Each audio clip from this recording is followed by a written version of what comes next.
Can't have people running in and out of stores stealing stuff in bulk. It's a campaign commercial to get you kicked out of office.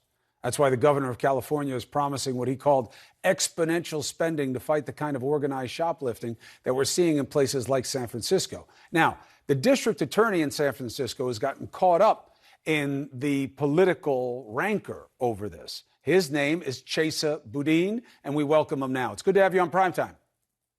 Good to be with you, Chris. Thanks for having me on. So they're coming after you for this. There's a recall, and there are even Democrats, members of your own party, who say it's the right move here. What do you say to your critics about the crime? Let me be clear. I am doing everything in my power to keep San Francisco safe and to make sure that people who come to our city to commit crimes are held accountable. This isn't a one-person job, and it's not a problem that's limited to San Francisco. As you pointed out a few moments ago, we're seeing these kinds of brazen robberies and burglaries all across the country. Without regard to who's in elected office, what we need to do is make sure that every agency plays its role. The police have the job of arresting and investigating these crimes. And when they do that, and when they bring me and my office arrests, we file charges and we prosecute. And then it's up to the judges to impose the appropriate sentence. Everyone has a job to do, and I'm focused with my investigative resources on detecting, disrupting, and dismantling the organized crime networks that make fencing these stolen goods so profitable. But don't the policies here matter also? Aren't you prosecuting fewer larcenies and petty thefts than happened with the DA before you? That's simply not true, Chris. It's only true if you cherry pick statistics from 2020 during the pandemic. And look, we know all of us are living through historically challenging times. The COVID-19 pandemic dramatically changed everything about how we live our lives, how we investigate and prosecute crime. It even changed the kinds of crimes that are occurring in San Francisco and across the country. We launched a retail theft task force specifically to focus on more effective and more efficient ways to intervene in disrupting organized retail theft.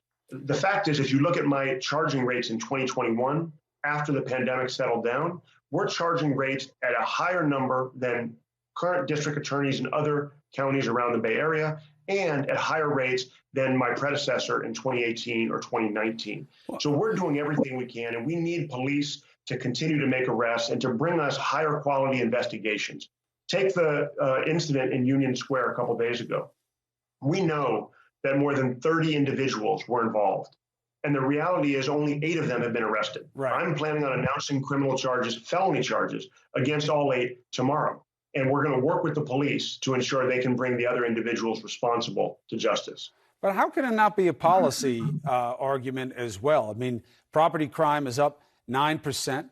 Walgreens says that the theft rates in San Francisco are 5 times higher than their national average. Something's going on there, right? Or is San Francisco just breed crime?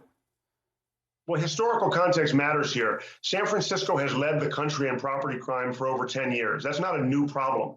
And the fact is, property crime dropped well over 20% my first year in office. So overall, 2021 property crime is lower than it was before I took office. But regardless of what the statistics show, if people in my city don't feel safe, if they can't go about their business and live their lives in safety and comfort, then we have work to do. And I'm going to do whatever it takes to make sure that everybody who lives in San Francisco, who works in San Francisco, that everybody who visits this great city is safe and feels safe every day that they are here. You know, there used to be a time when crime like this was rampant, not in this organized fashion. That's what's new. And the remedy in New York and eventually in Los Angeles was called the broken windows policy, where you have to bust the smaller crimes because it stops people from committing bigger crimes. Here you have it in the form of bail reform, where 55% of the people who are out on bail, of those released before trial, were accused of a new crime while free. Can the correction go too far? Well, there's no question any policy can go too far. We've got to be open to following the data and the evidence. We've got to learn from mistakes that we make.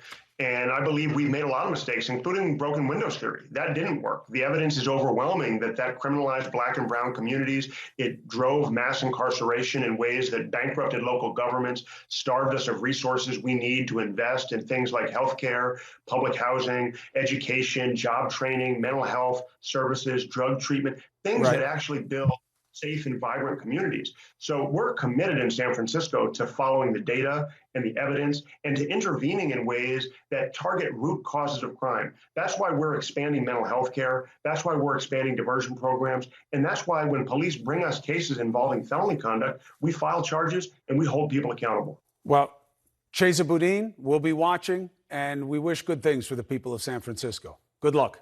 Thank you so much, Chris. Appreciate you. Happy Thanksgiving. We'll be right back.